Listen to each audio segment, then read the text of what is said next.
বিএনপির মনোনীত প্রার্থীকে ধানের শীষ মার্কায় ভোট দিয়ে বিজয়ী করুন। রাজধানীর এভারকেয়ার হাসপাতালে জীবন মৃত্যুর সন্ধিক্ষণে রয়েছেন বেগম খালেদা জিয়া।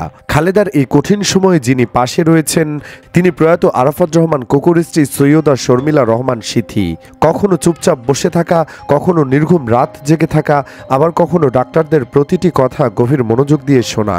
এই সব মুহূর্তে মনে করিয়ে দেয় সম্পর্কে আসল ভাষাই হচ্ছে ত্যাগ। এরই মাঝে জানা গেছে আল্লাহ না করুক খালেদা জিয়া মারা গেলে তার নামে বরাদ্দ 3টি আসনের যে কোনো একটি আসন থেকে মনোনয়ন পেতে পারেন শর্মিলা রহমান। উল্লেখ্য, আগামী ত্রয়োদশ জাতীয় সংসদ নির্বাচনে দলের একক প্রার্থী ঘোষণা করেছে বিএনপি। প্রাথমিকভাবে 273 আসনে প্রার্থী দিয়েছে দলটি।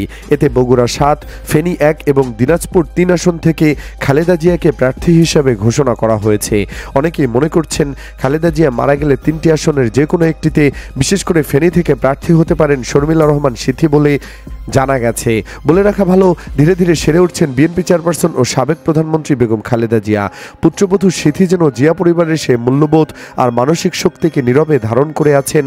তার দায়িত্ববোধ আর নীরব ত্যাগ শব্দের চেয়ে অনেক বেশি শক্তভাবে প্রকাশ পায় তার ব্যক্তিত্বের নীরব মহিমা, দায়িত্ব সামলানোর অনন্য আন্তরিকতা।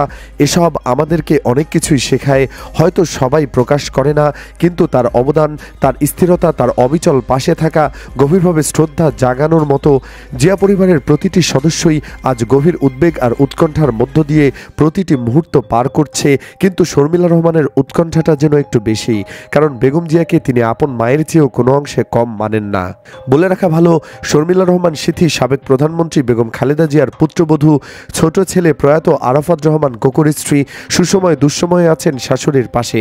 কারাগার থেকে হাসপাতালে খালেদা জিয়ার খুব কাছেই ছিলেন, এখনও রয়েছেন। এবার তার সাথে যুক্ত হয়েছেন তারেক রহমানের স্ত্রী ডক্টর জোবাইদা রহমান। এখন 2 পুত্রবধূ সংকটাপন্ন খালেদা জিয়ার পাশে রয়েছেন। সুপ্রিয় দর্শক, প্রয়াত কোকুর স্ত্রী শর্মিলার যেভাবে বেগম জিয়ার সেবা করছে, এমনকি দীর্ঘ 10 বছর যাবৎ খালেদা জিয়ার পাশে রয়েছে, তার মূল্য কি দেবে তারেক জিয়া? কি মনে হয় আপনার? কমেন্ট বক্সে ইয়েস অথবা নো লিখে জানিয়ে দিন আপনার মতামত। ভিডিওটি ভালো লাগলে লাইক ও শেয়ার করুন, আর আমাদের চ্যানেলে নতুন হলে সাবস্ক্রাইব করে সাথেই থাকুন। ধন্যবাদ।